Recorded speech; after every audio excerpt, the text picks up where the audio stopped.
Hello guys, నేత్ర ఛానల్కు స్వాగతం. గవర్నమెంట్ నుంచి వచ్చిన అప్డేట్ మీకు చెప్పడానికి నేను మీ ముందుకు రావడం అంటూ జరిగింది. అయితే వచ్చే ఏడాది నుంచి రేషన్ కార్డుదారులకు సన్నబియ్యం ఇవ్వాలని మంత్రివర్గ ఉపసంఘం నిర్ణయం తీసుకుంది. అయితే చౌక ధరల దుకాణం ద్వారా, మధ్యాహ్న భోజన పథకం ద్వారా ఇప్పటికే సంవత్సరానికి 24 లక్షల టన్నుల బియ్యం పంపిణీ జరుగుతుందని, ఇందులో సగానికి సగం అసలైన లబ్ధిదారులకు అందడం లేదని, అనర్హులకు అందుతున్నాయని ప్రభుత్వం గుర్తించింది. అనర్హులకు అందకుండా అరికట్టడానికి రేషన్ కార్డులను పూర్తిగా రద్దు చేసి వాటి స్థానంలో రేషన్ కార్డులతో పాటుగా స్మార్ట్ కార్డులను, అలాగే ఆరోగ్యశ్రీ కార్డులను కూడా వేరువేరుగా లబ్ధిదారులకు, అసలైన లబ్ధిదారులను గుర్తించి అందించనున్నట్టుగా మంత్రివర్గ ఉపసంఘం నిర్ణయం తీసుకుంది. అయితే గత ప్రభుత్వం పంపిణీ చేసిన రేషన్ కార్డులలో చాలా మటుకు అక్రమార్కులు, అనర్హులు ఉన్నారని వారందరినీ గుర్తించి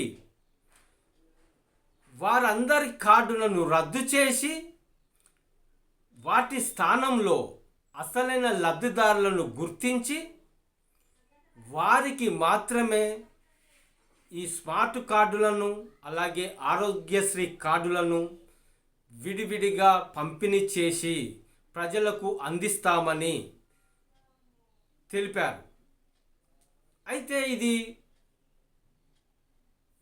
పల్లె ప్రాంతాలలో 1,50,000 రూపాయలకు లోపు ఆదాయం కలిగిన వారికి, అలాగే 3.5 ఎకరాల లోపు తరి భూమి కలిగిన వారికి, లేదా 7.5 ఎకరాల మెట్ట భూమి కలిగి ఉన్న వారికి, వేరే వేరే విధానంలా ఉన్నవారికి వారికి మాత్రమే, అలాగే పట్టణ ప్రాంతాల్లో 2 లక్షల ఆదాయం కంటే లోపు కలిగిన వారికి, ఇక మిగతా అన్నీ మనకు తెలిసిన ఈ అన్ని 4 టైర్ల వాహనాలు, ఈ 100 మీటర్ల స్థలం కంటే ఎక్కువ ఉన్న వారికి, అలాగే గతంలో చెప్పుకున్న విధంగానే పట్టణాలలో చాలామందికి కార్డులు అనర్హులకు కలిగి ఉన్నారని గవర్నమెంట్ గుర్తించింది.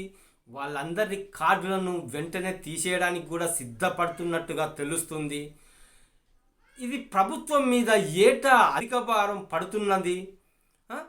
ఇప్పటికే మనకు దరఖాస్తుల ద్వారా 10 లక్షలకు పైగా దరఖాస్తుల ద్వారా రేషన్ కార్డు గురించి అప్లై చేసుకున్న వారు ఉన్నారు. వాళ్ళందరికీ అప్డేట్ అనేది జరిగింది. ఈ ఈకేవైసీ ద్వారా, ఆధార్ కార్డు ద్వారా అన్నీ ఒక విధానంగా సెట్ చేసి ఆల్రెడీ గవర్నమెంట్ దగ్గర ఉన్నది. వీళ్ళందరిలో ఎవరికి అసలైన లబ్ధిదారులు, బీపీఎల్ కుటుంబ సభ్యులు ఎవరు అని గుర్తించేది విధానం ద్వారా తీసుకురాబోతుంది. వీళ్ళందరినీ గుర్తించి వారికి మాత్రమే ఈ కొత్త విధానంగా తీసుకొని రాబోతుంది. అలాగే ఇప్పటికే గవర్నమెంట్ మీద 495 కోట్ల రూపాయలు భారం పడుతుంది. అధిక భారం గవర్నమెంట్ మీద పడనున్నది, అమలు కానున్నది.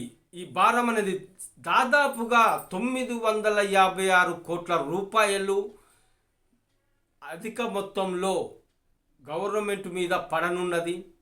అయితే వీటి స్థానంలో కూడా ఎవరైతే 65 సంవత్సరాలు మించిన వారికి అన్నపూర్ణ కార్డులు ఇవ్వాలని నిర్ణయం తీసుకున్నట్టుగా తెలుస్తుంది. వారికి ఉచితంగా బియ్యం వస్తూనే ఉంటాయి ఎప్పుడైనా వాళ్ళు ఉన్నంత కాలం. ఈ అన్నపూర్ణ కార్డులు 65 సంవత్సరాలు దాటిన వారికి ఇవ్వనున్నట్టుగా ఖచ్చితంగా ఇస్తారనేది వాస్తవం. ఓకే.